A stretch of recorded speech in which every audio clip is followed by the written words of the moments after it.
कि पिताजी के रहते हुए ही मेरे मन में है कि सत्संग के द्वारा पिताजी का श्राद्ध कर दें।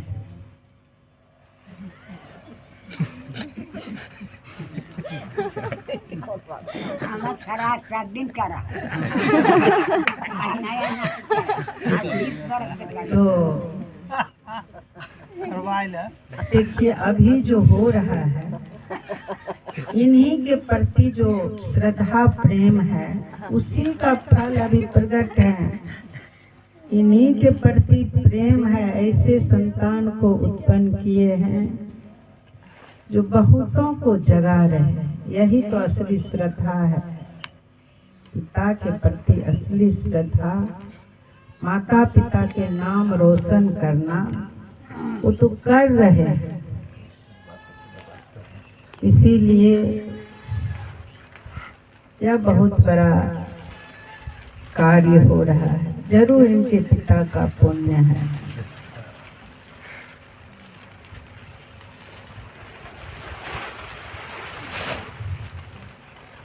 पाठ में श्रवण कर रहे थे,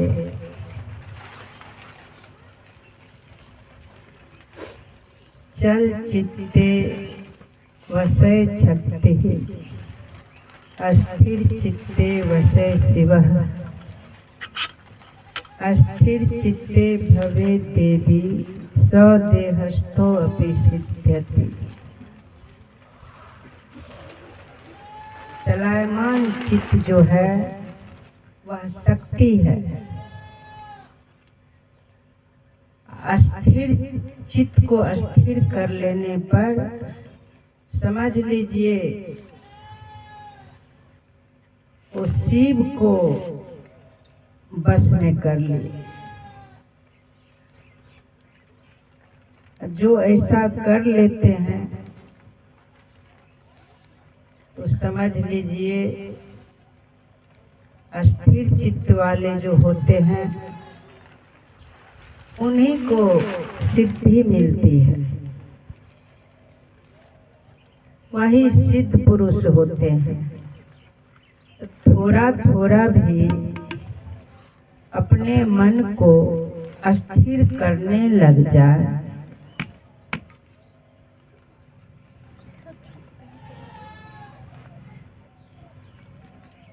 गुरु के आज्ञा में चलने लग जाए, उसके अंदर जो है सिद्धि आने लग जाती है। महावीर जी जो हैं कुछ दिन पहले सुनाए थे, इनको ध्यान में बहुत मन लग रहा था, तो वो अगर उस आनंद में डूब जाते, अंदर में तो मन लगा, मन स्थिर हुआ, कुछ देर भी मन स्थिर हुआ, उसी का फल है जो अभी चारों तरफ गुरु महाराज के ज्ञान को फैलाने की कोशिश कर रहे हैं। जैसे लोग समझे, सभी धर्म संप्रदाय को श्रेष्ठ बतलाते हैं, वास्तव में वही सत्य है। वही परमात्मा कभी कृष्ण बन करके आए, कभी राम बन करके आए, वही गुरु बन करके आते रहते हैं। कोई अलग है कहाँ? जिसके अंदर जैसी पूंजी है उस तरह से उनमें सट जाते हैं। उनके द्वारा सुंदर कार्य हो रहा है। तो आप लोग जो भी हैं अपने मन को स्थिर करने की कोशिश करते रहे। जहाँ भी है, जिस कार्य को कर रहे हैं, कार्य करते हुए मन को गुरु का दिया हुआ मंत्र में लगा रहे हैं, तो समझ लीजिए मन को स्थिर कर रहे हैं। मन को स्थिर करने का ये सब जो है, ये भी एक उपाय है। इस संसार के बहुत से नाम रूपों में बिखरे हुए हैं। जब एक नाम एक रूप रह जाता है तो नसाग्र में अस्थिर होने में देर नहीं लगती है।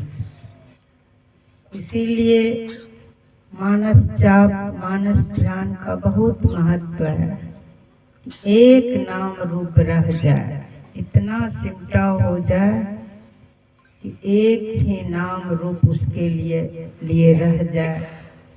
मंत्र जाप इतना करें कि मंत्र जाप नहीं भी करेंगे तो हर समय ऐसा लगेगा कि चारों तरफ मंत्र का ध्वनि जो है ध्वनित हो रहा है, मंत्र जाप हो रहा है, स्वतः हो रहा है। नहीं भी मानस ध्यान करने की कोशिश करेंगे, भूल गए तो भी गुरु महाराज बारंबार उनको दर्शन देने लग जाते। श्री सद्गुरु महाराज की जय। ऐसा हो जाता है, अपने आप हो जाता है। जल ग्रहण करने के लिए बैठेंगे, जल में ही गुरु महाराज दर्शन दे देते हैं। भोजन ग्रहण करने बैठेंगे, भोजन में वो दिखने लग जाते हैं। कॉपी उल्टाएंगे, कॉपी में मुस्कुराते हुए दिख रहे हैं। मार्ग में चलेंगे, मार्ग में आपसे पहले लगेगा कि वो आगे बढ़ गए मुस्कुराते हुए। झाड़ू दे रहे हैं, वहाँ प्रकट हो जाएंगे। मतलब बाद में फिर करना नहीं पड़ेगा, वही कराने लग जाते हैं। तो ऐसा होता है मंत्र जाप करने से, गुरु के अपने इष्ट के रूप का स्मरण करने से और मंत्र जाप करने से बाद में स्वतः होने लग जाता है। फिर ऐसा होता है कि बाद में गुरु महाराज ही उनके ही मानस पटल पर प्रकट होकर फिर वहाँ से हट जाते हैं। ज्योतिर्मय बिंदु प्रकट हो जाता है। अब मन को अंदर में रस मिलने लग गया। तो देखिए, यही मन, इस बात को आप लोग बराबर सुनते हैं कि बहिर्मुख मन जो था शत्रु बना हुआ था, बाहर की तरफ ही भागते रहता था। अब यही मन जो है चाह रहा है कि हम अंदर में ही अमृत रस का पान करते रहे, वो जो प्रकाश है, प्रकाश का दर्शन करते रहे। फिर आगे तो और अमृत है। इसीलिए खूब ध्यान कीजिए, खूब ध्यान कीजिए। महावीर जी जो है भंडारा की तैयारी में लगे हुए हैं। इसीलिए आप लोग भी बहुत लोग आ गए हैं समय पर। देखिए क्या होता है। तो इसी तरह से एक व्यक्ति जो थे कहीं पर भंडारा की तैयारी किए हुए थे, तो अधिक समय पर जब भंडारा का समय हो गया तो देखते हैं घी भी कम है, दही भी कम है। तो उसी में से दो व्यक्ति ऐसे थे, बोले कि आप चिंता नहीं कीजिए, इतना बड़ा भंडारा है, हम जो है आराम से घी परोस देंगे सबको, और परोस करके बचा भी देंगे। तो दही परोसने वाले भी कहे कोई बात नहीं है, दही के लिए भी चिंता नहीं कीजिए, हम सबको दही चला करके और दही बचा भी देंगे। एक का नाम था सिक्की सो, एक का नाम था सिद्धू सो। तो भंडारा चालू हो गया। वो सिक्की से घी चलाते चलाते सबको घी चलाए, अंत में घी बच भी गया। फिर सिद्धू सो अंत में सिद्धू लेकर के दही चलाना शुरू किया। सबको दही चलाते चलाते अंतिम में दही भी बच गया। तो इस तरह के भी भंडारा होता है। अब महावीर जी तो उदार हैं, इनके भंडारा में कोई कमी नहीं रहता है। इनको सहयोग करने वाले भी बहुत से कृष्ण बने हुए हैं, बहुत सी सभी गोपियां हैं, और इनके भंडारा का क्या कहना है। ये बहुत उदार होकर के सब कर रहे हैं। तो सत्संग में आने वाले को इस शरीर के लिए भी भंडारा प्राप्त हो जाता है। और आई जो सत्संग सुन रहे हैं ये भी जीवात्मा के लिए भंडारा है। तो दोनों तरह से आप लोग भंडारा ग्रहण कर रहे हैं, कोई चिंता की बात नहीं है। अभी तो आप लोग बहुत लेट से आए हैं, तो अब समय भी हो गया है। बस इसके बाद जो फिर सत्संग होगा उसमें एकदम खुल करके भंडारा होगा, तो उसमें तो सबको भाग लेना है, बहुत लोग आएंगे। अब उसी की तैयारी करना है। जब ध्यान करेंगे तब भंडारा भी मिलेगा, सत्संग करेंगे तब भंडारा मिलेगा। इसलिए खूब ध्यान सत्संग कीजिए। सुन रहे थे, मन को अस्थिर कर लेने पर ही सिद्धि की प्राप्ति होती है। वो सिद्ध होते हैं तो वे मूर्ख होते हैं जो मन को चंचल बनाए रखते हैं, संसार के वस्तु में इधर उधर बहते रहते हैं, संसार की संपदा के लिए छटपटाते रहते हैं कि किधर जाऊं, क्या करूं। जो कुछ से कुछ बनाने के लिए जीवन को व्यर्थ गंवाते रहता है। इसीलिए शरीर के लिए या शरीर से जुड़ा हुआ जो भी परिवार है, परिश्रम तो कुछ करना ही चाहिए, लेकिन मन को अस्थिर करने का भी उपाय करना चाहिए। अधिक नहीं बहना चाहिए। अधिक जो बह जाते हैं तो वो मूर्ख हैं।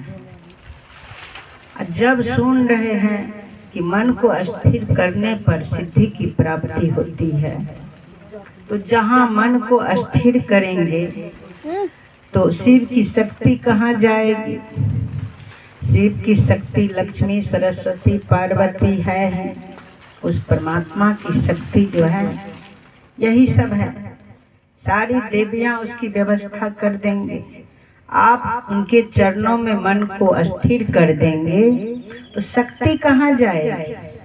देखते हैं महावीर जी आगे बढ़ते हैं तो सारी शक्तियाँ जो है उनके पीछे पीछे सारी व्यवस्था के लिए चलने लग जाती है।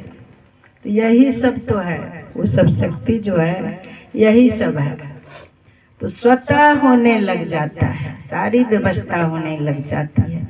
इसलिए जीवन काल में जो है जितना जल्दी हो सके अपने मन को गुरु निर्दिष्ट स्थान पर अस्थिर कर दे। जितना जल्दी हो अस्थिर कर दे। यही बुद्धिमता है, यही मानव का धर्म है कि जहाँ भी बैठे जो भी कार्य करें, अब सभी तरह के कार्यों में भी इष्ट के ही कार्य को समझ करके कर रहे हैं। ये मन की अस्थिरता है। इस तरह के अभ्यास कर रहे हैं कि ये घर जो है उसी प्रभु का है, वास्तव में सब उन्हीं का है। अगर ये भावना अपने अंदर में प्रकट कर लेते हैं कि ये घर उसी प्रभु का है, जो भी परिवार में है सदस्य सब उसी प्रभु का है, मेरा भी शरीर उसी प्रभु का है, सब कुछ तो उन्हीं का है, बस उनकी सेवा हम कर रहे हैं, उनकी सेवा करने की कोशिश कर रहे हैं। तो इस तरह के भावना जगाते रहना ये भजन है, ये भी भजन है। इस भाव को लेकर के अगर आप जहाँ भी रहें अपने कर्तव्य कर्म करते रहें कि हम उस प्रभु के दास हैं या दासी हैं, हमारा कर्तव्य है, मानव शरीर दिए हैं, खूब उनकी चरणों की सेवा करें, उनकी चरणों की सेवा करें। इस तरह के भाव जब प्रकट हो जाता है, उन्हीं के चरणों की सेवा कर रहे हैं, तो समझ लीजिए उनके चरणों की ही ये सेवा है। उनके चरण जो है प्रकाशवान है, वो प्रकाश स्वरूप है। प्रकाश जो है मतलब प्रकाश समझ लीजिए ज्ञान, ज्ञान में आकर के ज्ञान में आ जाना कि सब उसी प्रभु का है। इस भाव को लेकर के हर तरह से सेवा कर रहे हैं तो समझ लीजिए आप भक्त हैं, आप भक्तिन हैं और सदा आपके द्वारा भजन हो रहा है, भजन हो रहा है। और चाहना रोक रख करके जो करते हैं तो ये भजन नहीं है, इसका फल जो है भारी दुख होता है।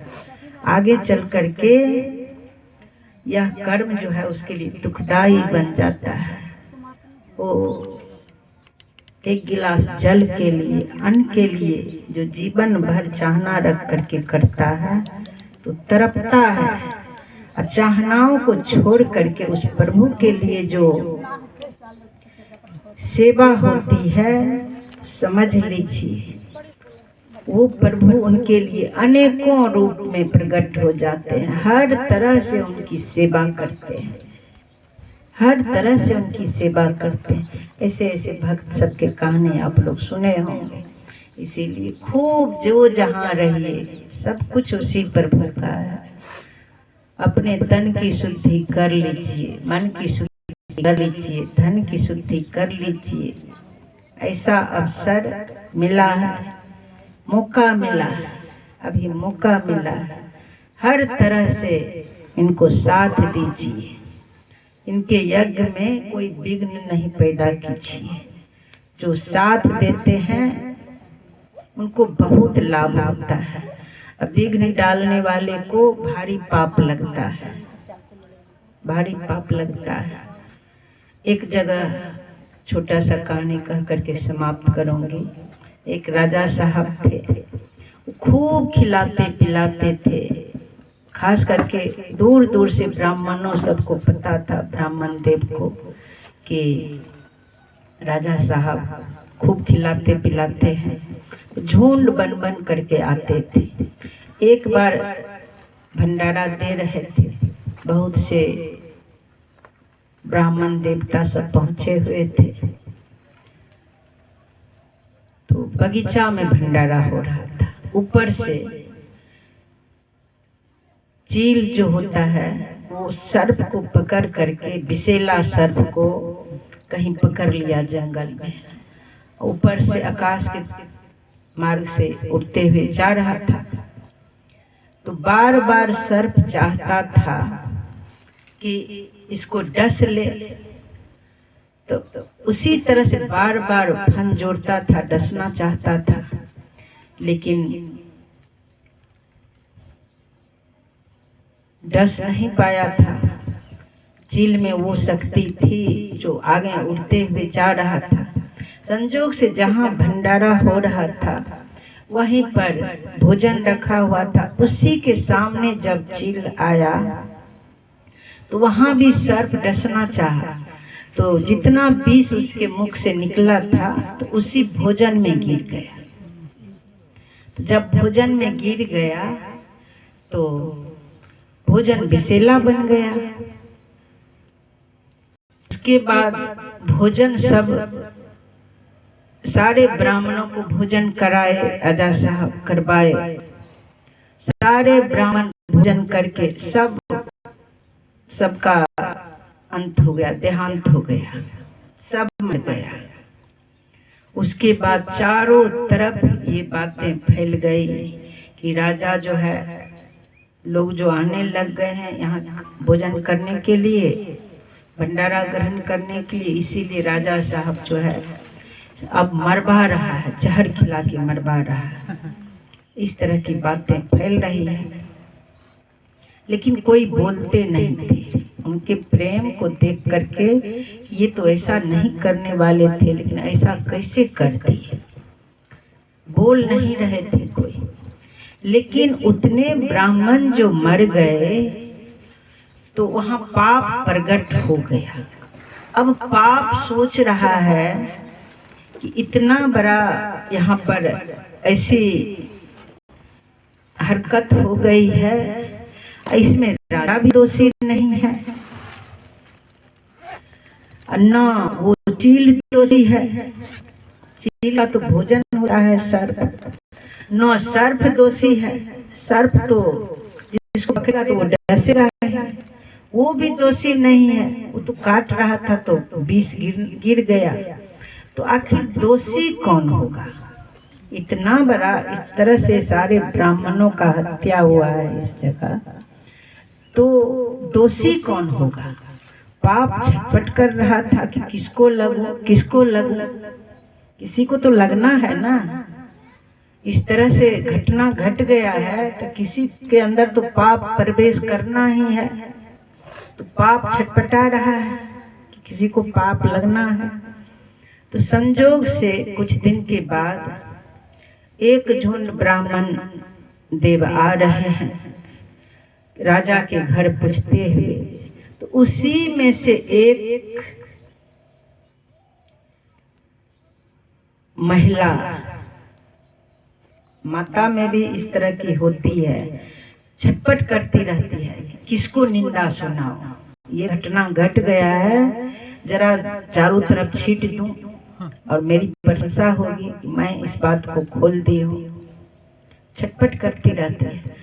सारे ब्राह्मण देवता आ रहे थे, वहीं पर बगल में वो महिला खड़ी थी, तो वो कहती है हाथ जोड़ करके, ब्राह्मण देवता मुझे तो बोलना नहीं चाहिए, लेकिन फिर भी बोल रही हूँ आपका हितैषी जान करके, समझ लीजिए मैं आपकी हितैषी हूँ। वो राजा जो है अब विष दे दे करके सबको मार रहे हैं। आप लोग जो है एकदम किसी भी हालत पर वहाँ नहीं जाए, क्योंकि विष दे करके आप मार रहे हैं सबको, वहाँ का अन्न ग्रहण करना उचित नहीं होगा। अब पाप सोचा, कितना दिन से तो मौका नहीं मिल रहा था किसको लगूं, अब ये झूठा चुली की है। अब जो है सारा पाप, जितने ब्राह्मण मरे हैं सारा पाप इसी महिला को लगेगा, और वो पाप जो है महिला के पीछे पड़ गया, वो पाप उसी के शरीर में प्रकट, मतलब गरस लिया, और उसको आगे भारी दुख हुआ, भारी दुख।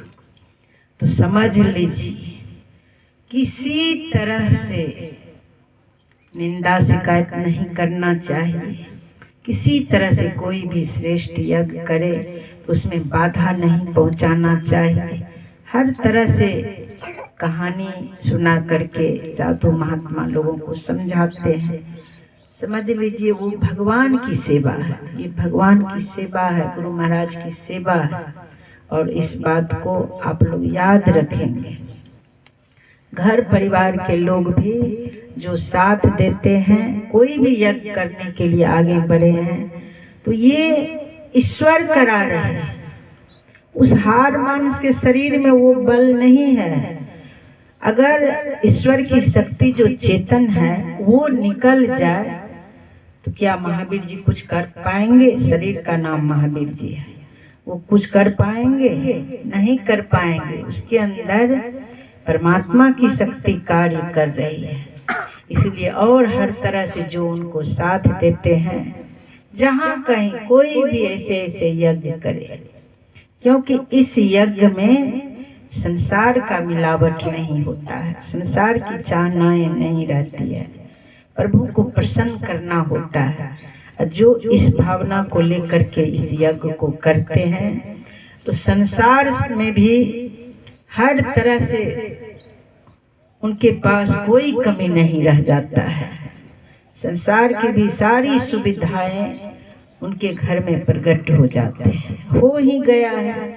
यहाँ पर प्रत्यक्ष देखिए, इनके घर वाले को भी दिखता होगा, समाज सब भी देखते होंगे कि जो बच्चे, इनकी बच्ची मैं शुरू में देखी थी, अभी तो बहुत व्यवस्था हो गया है इन सब के पास।